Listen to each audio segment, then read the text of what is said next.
साहेबांचा, आदित्य ठाकरे साहेबांचा। आज या ठिकाणी आपण महावितरणचा जो भोंगर कारभार गेल्या अनेक महिन्यापासून आपल्या जिल्ह्यात तसेच महाराष्ट्रात होत आहे, त्या कारभाराच्या विरोधात एक प्राथमिक आंदोलन म्हणून आज आपण या ठिकाणी महावितरणच्या कार्यालयासमोर आंदोलन करत आहोत। या प्रसंगी आता ज्यांनी आपल्याला मार्गदर्शन केलं असे आपले जिल्ह्याचे सहसंपर्क प्रमुख आदरणीय नंदूभैया, महिला आघाडी जिल्हा प्रमुख आदरणीय श्यामलताई, पिंटूभैया, भारत नाना, या ठिकाणी उपस्थित असलेले सर्व शिवसेनेचे पदाधिकारी, शिवसैनिक आणि शेतकरी बांधव। भारत नाना कोळीसर मागा म्हणल्याप्रमाणे शिवसेना ही नेहमीच आक्रमक आंदोलन करण्यासाठी प्रसिद्ध आहे। पण कोळीसर तुम्हाला मी सांगतो की ही आपली सुरुवात आहे, ही फक्त त्यांना सूचना देण्यासाठी आपण आज आंदोलन करतोय। मला या ठिकाणी सांगायचंय की स्मार्ट मीटरच्या माध्यमातून ही सरकार स्मार्ट लूट करतंय, ग्राहकाची लूट। ज्या ग्राहकाला हे 500 रुपये बिल यायचं, त्याच ग्राहकाला 2-2 हजार रुपये बिल येत आहे। हा प्रश्न मी विधानसभेतही मांडला होता, पण बांधवांनो, फक्त विधानसभेत मांडून जमणार नाही, तर आपल्याला रस्त्यावरची लढाई करावी लागेल। आताच बघा सरांनी सांगितलं की स्मार्ट मीटरच्या विरोधात जर पहिला पक्ष कुठला रस्त्यावर उतरला असेल तो शिवसेना उद्धव बाळासाहेब ठाकरे हा पक्ष। कारण हिंदू समाज बाळासाहेब ठाकरे यांनी आपल्याला सांगितलेलं आहे की 80% समाजकारण आणि 20% राजकारण। समाजाचे प्रश्न आपण मांडले नाहीत।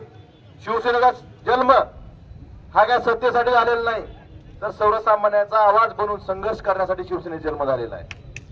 त्यामुळं शिवसैनिक आणि नेहमी सर्वसामान्यांचा आवाज उठवण्यासाठी नेहमीच रस्त्यावर उतरतो, गाव पातळीपासून ते राज्य पातळीपर्यंत।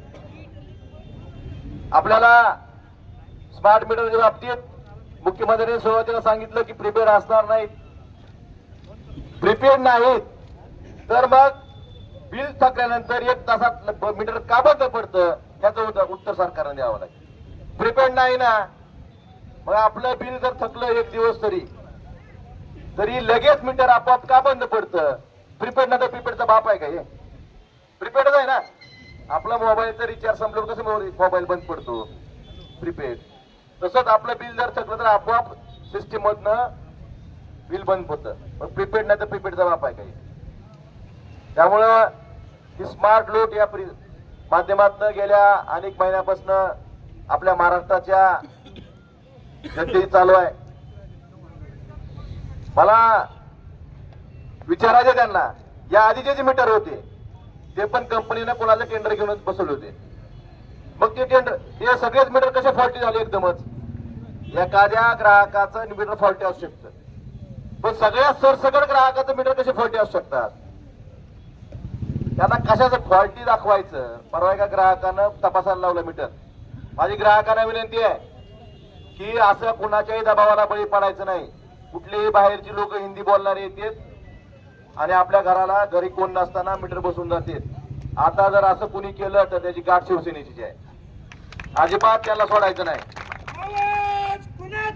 जर कुणी जबरदस्ती करेल तर त्याला अजिबात शिवसैनिकांना सोडायचं नाही। माझी ग्राहकांना विनंती आहे, तुम्ही कुठल्याही शिवसैनिकाशी संपर्क साधा, शिवसैनिक तुमच्या दारात हजर होईल। काल मी सकाळी बातम्या बघत होतो, ठाण्यामध्ये जे शिवसेनेचं ठाणं होतं, आनंद दिघेंचं ठाणं होतं, बाळासाहेबांचं ठाणं होतं, त्या ठिकाणी एका अपार्टमेंट मध्ये बाहेरून काड्या लावून मीटर बसवले।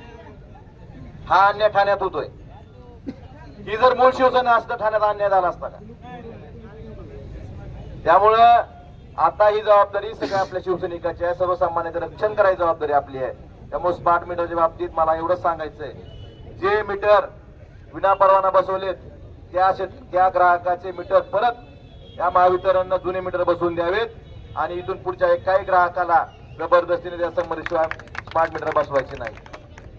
लोड शेडिंगचा विषय झाला, मुख्यमंत्री सभागृहात म्हणतात आपलं राज्य एनर्जी सरप्लस आहे, आपल्या राज्याला जेवढी वीज लागते त्यापेक्षा जास्त आपण निर्मिती करतो. जर आपलं राज्य एनर्जी सरप्लस आहे तर मग आपली वीज कुठे जाते, लोडशेडिंग काय, याचं उत्तर त्यांच्याकडे नाही. आणि आपल्या जिल्ह्याच्या बाबतीत सांगायचं झालं तर आपल्या जिल्ह्यात पवनचक्की, सौर ऊर्जा या माध्यमातून जवळपास 1000 मेगावॉट वीज तयार होती. आपल्या जिल्ह्याची गरज किती आहे, फक्त 450 मेगावॉटची. मग आपल्याला गरजेपेक्षा जास्त आपण दुपटीपेक्षा जास्त ऊर्जा निर्मिती करतो. आपल्या जमिनी गेल्यात, आपल्या जमिनीवर आपल्या कायमची म्हणजे किरकोळ किमती जमिनी आपल्या घेतल्या गेल्या. त्या ठिकाणी गुंड आणून पोलिसाच्या माध्यमातून शेतकऱ्याला अन्याय केला गेला आणि ती वीज निर्माण होते, ती बाहेर तुम्ही मोठ्या शहराला विकता, मोठ्या उद्योगांना विकता. मला त्यांना सांगणं आहे, जर तुम्ही आमची लोड शेडिंग बंद केली नाही तर धाराशिव जिल्ह्यातून जे बाहेर वीज जाते ती सबस्टेशन आम्ही शिवसेनेच्या वतीने बंद पाडू आणि बाहेर वीज जाऊ देणार नाही. कारण ही लोड शेडिंग तुम्ही स्मार्ट मीटर मध्ये 1 तास जरी लेट झाला तर मीटर बंद करता, लाईट बंद करता. मग घरगुती ग्राहकाची तुम्ही इमर्जन्सी लोड शेडिंगच्या माध्यमातून रोज संध्याकाळी लाडकी बहीण बांधता तुम्ही नुसतं, त्या लाडक्या बहिणीनं अंधारात स्वयंपाक कसा करायचा याचं उत्तर मुख्यमंत्र्यांनी द्यावं. आपल्या लाडक्या बहिणीला नुसते 1500 रुपये देऊन मागणार नाही, त्या लाडक्या बहिणीला वीज द्या, तिला स्वयंपाक करायला उजेड द्या. तिच्या लेकरांना अभ्यास कसा करायचा, आपण रोज लहान लेकरं अभ्यास करतात, टायमिंग कितीपर्यंत जातात लहान लेकराचं, लईतले 10 वाजेपर्यंत जातात, 9 वाजेपर्यंत जातात. 6ला लाईट जाते, 11:30 12ला 11:30 12ला चोर लेकरं जागी ठेवायची का. तिथं अभ्यासाच्या नावानं बोम, लाडक्या बादशाने कसा अभ्यास करायचा याचं उत्तरही मुख्यमंत्र्यांनी द्यावं. बहिणीने स्वयंपाक कसा करायचा. आणि आपण बघताय जुलै महिना आहे, निम्म्या भागात पाऊस झाला, निम्म्या भागात पाऊस झाला नाही. काही ठिकाणी पाऊस झाला, त्या ठिकाणी गोगलगाय आली, काही ठिकाणी बोगस बियाणं निघालं. रोज आपले रान दुपार झाले पिकं वाळून चाललेत. कसं तरी शेतकरी स्प्रिंकलरनं पाणी द्यायचा प्रयत्न करतो तर यांची लाईट नाही. आपल्या जिल्ह्यातलं असं एक फिडर आहे का तिथं 8 तास लाईट मिळते सलग. पहिला तुम्ही सांगितलं की घरची लाईट 20 वेळा गेली, या 8 तासात कमीत कमी 25 वेळा लाईट ट्रिप होती. असं पाटात पाणी पडूस तर, असं स्प्रिंकलर मधून पाणी पडूस तर लाईट गेली असते. लाईटच नाही, मोफत वीज म्हणायची आणि लाईटच द्यायची नाही, हे या सरकारचं धोरण आहे. त्यामुळं आपण फक्त घोषणा करण्यापेक्षा या ठिकाणी शेती पंपाला कमीत कमी 8 तास सलग लाईट दिली पाहिजे, पुरेशा दाबाने दिली पाहिजे. आपली इमर्जन्सी लोड शेडिंगच्या नावानं रोज संध्याकाळची लाईट बंद करायचं चालू आहे, हे बंद केलं पाहिजे. एनर्जी सरप्लस राज्यात लोड शेडिंग का होते याचं उत्तर दिलं पाहिजे. तुम्ही आम्हाला 1 मिनिट त्या ठिकाणी लाईट बिल भरायचं राहिलं तर त्या ठिकाणी तुम्ही डिस्कनेक्शन करता. मग ह्या आता आमचं जे नुकसान होतं याला जबाबदार कोण. संध्याकाळी लाईट घालवतात ते, अशात पोलीस डिपार्टमेंट असेल इथं किती चोऱ्या झाल्यात, गोरगरिबाच्या चोऱ्या होतात. प्रत्येक गावात चोऱ्या होतात. ही फक्त शहरात लाईट ठेवतात रात्रीची, पूर्ण ग्रामीण भाग अंधारात असतो.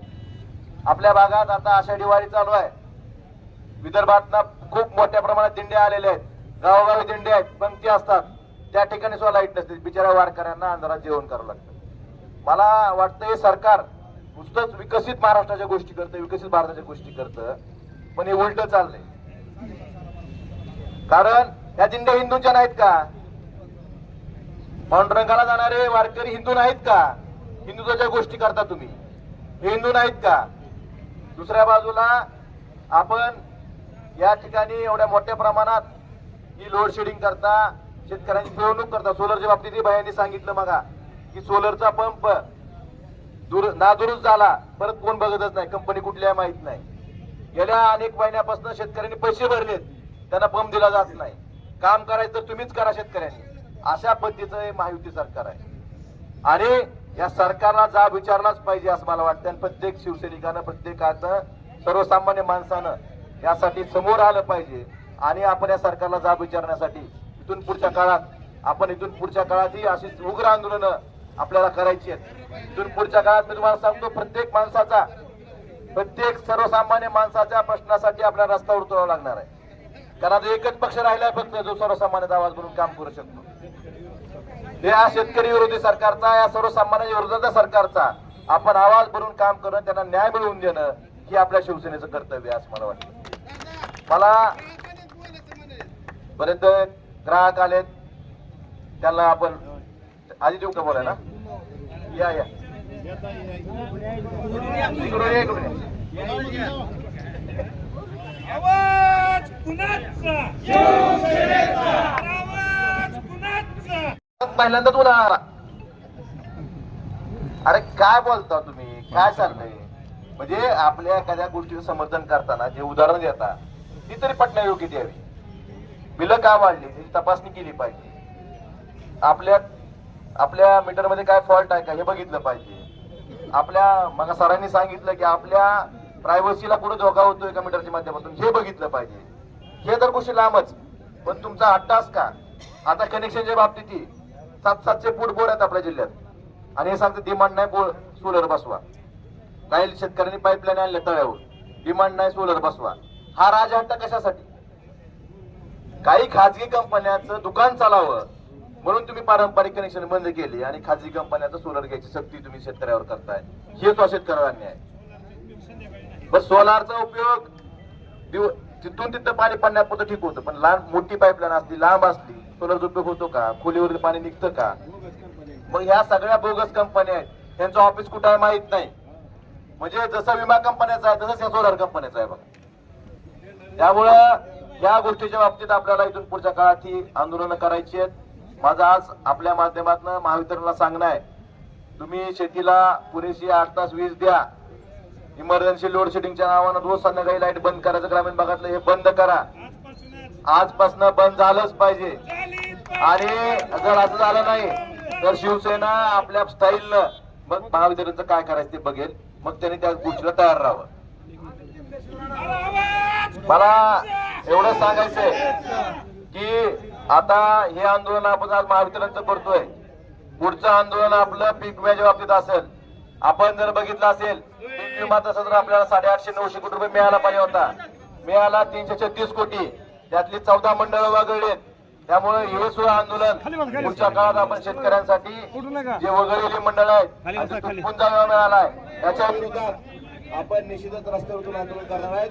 त्यासाठी मी आज सगळ्या समक्ष महावितरणच्या अध्यक्षांना सांगतोय, स्मार्ट मीटर तुम्ही इमर्जन्सी लोड शेडिंग या सगळ्या गोष्टीवर मार्ग काढला तर शिवसेना शांत बसेल, नाही तर शिवसेनेचं आंदोलन होईल. त्याला तुम्ही जबाबदार महावितरण राहील.